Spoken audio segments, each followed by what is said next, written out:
Fenerbahçe won the Premiership. Yeah. And there's Galatasaray, Besiktas. Besiktas. Do you ever watch those games as well? Yeah, I've watched a couple of Fenerbahçe matches. Yeah. Do you support them then in Yeah, Turkey? in the Turkish league, I support Fenerbahçe. Like Enis, yeah, he supports Galatasaray, and I always go, no, Galatasaray. You don't want. Well, listen, the director outside, who is actually directing the program now, he's actually a big fan of Galatasaray. So don't say anything too bad. Otherwise, he might take us off the TV in a minute. But no, they're all good teams. But you're a Man U supporter then in the UK. So I mean, it's really good that at this age, you know, how determined they are.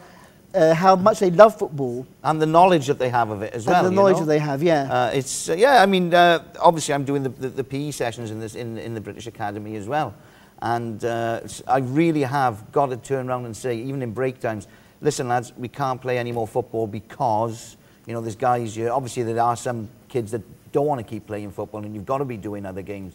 But 90% of the time, I mean, all they want to do is kick a ball about, which is absolutely great for me because I absolutely love the game, you know. Yeah. And I've been brought up with it from a very, very early age. And I mean, it's just a way of life for myself.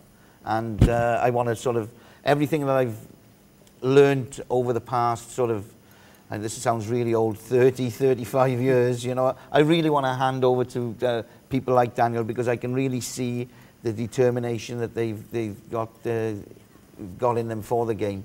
And when I come out onto that AstroTurf, whether it be a PE lesson or whether it be a summer camp or whether it be an after-school program, I mean, they always give 100% in everything that they do. And I, as a coach, cannot ask for any more than that. Well, that makes you proud, makes you happy when you see that they're so determined. What do you think of the level of football in Northern Cyprus? I mean, for us, it is the national game as well here. I mean, you know, the Turks are really into football. We've got our own little mini league here.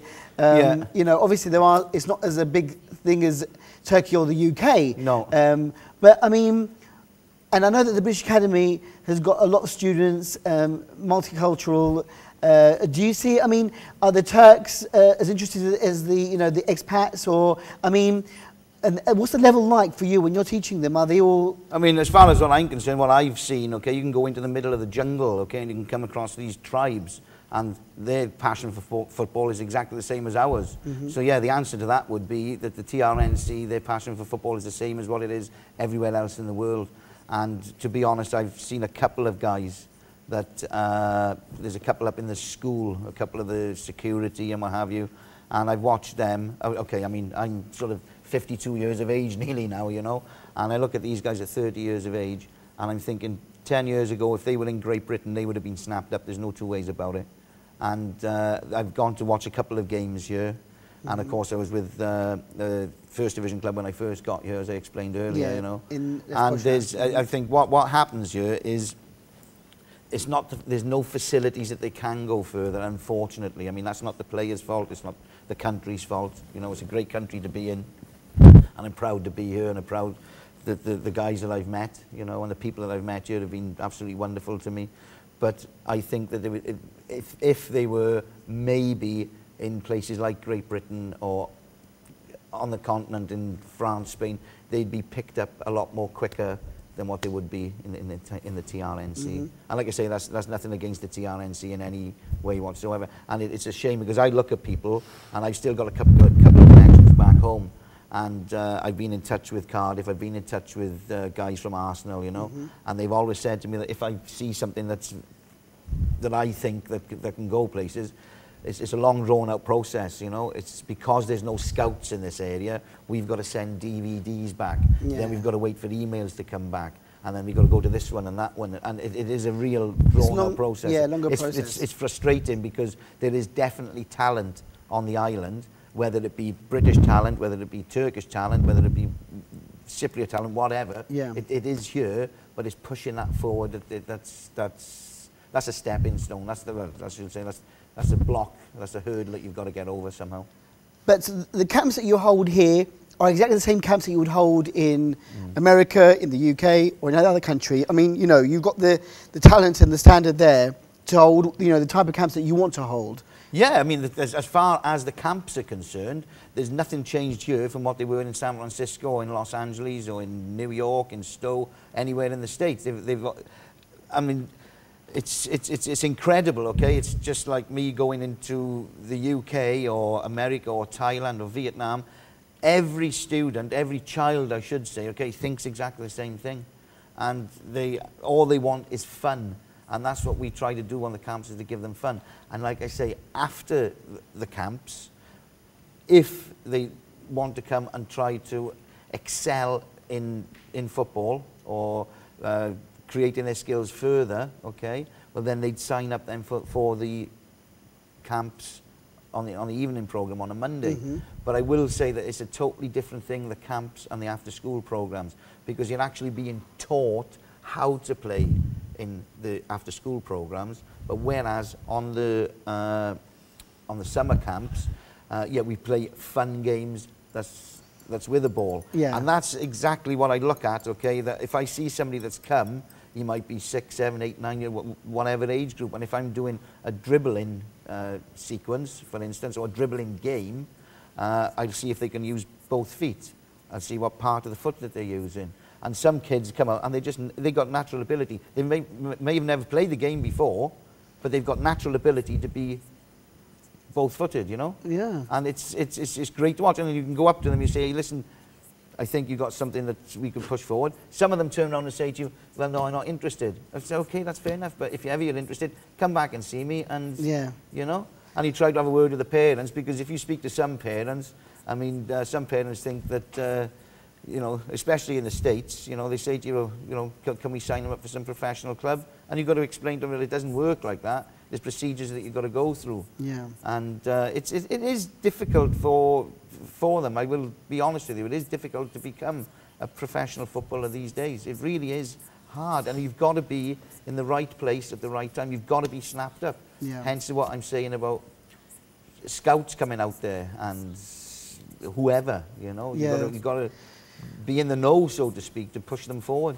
But at least at the end of the day, you are, you know, working with this young talent. You know, at least you're seeing that they're out there. There is talent there. Maybe you're the bridge. I know that it's a lot of, you know, going back and forth and paperwork, and you know, it takes time. Whereas a normal scout would come and, you know, snap up straight away. That's but right. At the end of the day, you know, you can see that there is talent there, and you're pushing the kids in the right direction. And even if they're having just fun at the end of the day, and they love the sport, that's the main thing about it. To get them interested in the sport. As you said, too many kids nowadays are, you know, stuck in front of the computer screen or, you know, in front of the television and not going out there. And encouraging to do sports is, you know, I think a great thing in itself anyway, at the end of the day. I mean, the thing is, again, the game has changed in such a different way, and I realise that, you know, people have got to live.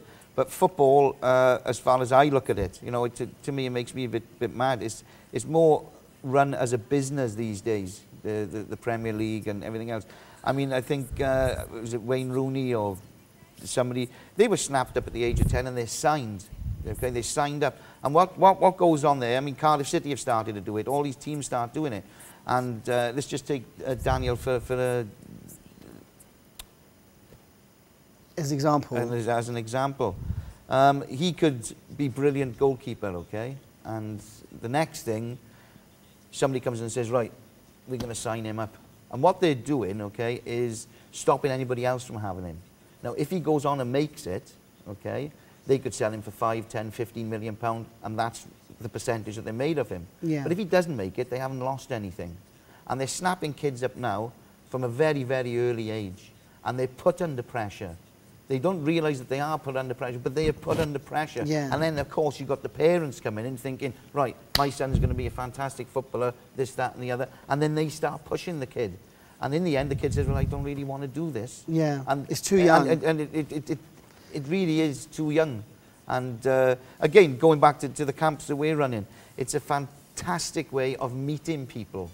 It's a great social basis. And if you've got somebody that's a keen football player and you're not so keen, okay, well then when you're with this particular person all the time and they can see you having fun, well then they automatically come on because they want a part of it as well. Yeah. So it's a domino effect in a sense like that. Of course, of course. Let's talk about the camp at the moment. Now, what's the age range for the camp? I mean, the bottom limit, the upper limit? I mean, what's the type of age that you're looking for? Well, I mean, this year we've started doing 5-year-old kids.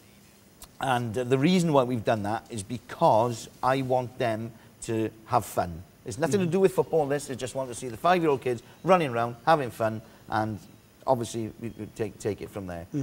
Everywhere else that I've been in the world, they've started from 7 years of age. Now, a lot of people say, well, that's not a big gap, 5 to 7. When it comes to having a football at your feet, it's a massive difference. Yeah, you know? Those 2 years make a difference. Those 2 years make a massive difference, a real massive difference. And again, like I say, you don't have to be a brilliant football player. You come for the fun side of it.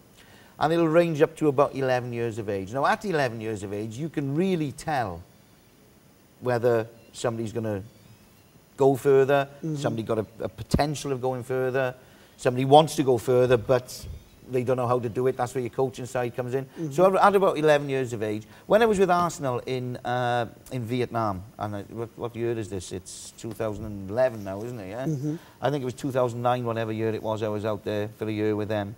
And I was speaking to one of the main directors there that had flown in from London.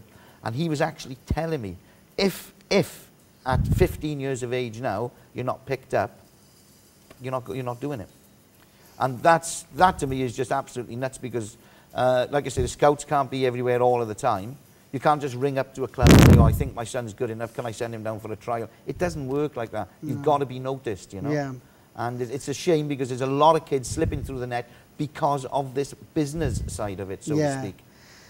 Well, that's life, I suppose. That's development. I mean, you know, everyone wants to make money, and football is big money around the world. I mean, you know, you've got millions invested in players, in advertising, that's right, and everything. So, you know, I suppose that side dominates, and you know, if they get a few good players and a few personalities to draw the crowds in, that's it. Then that's the job done. I mean, every sport starts, or should start, at grassroots level, you know, and you work your way up through it.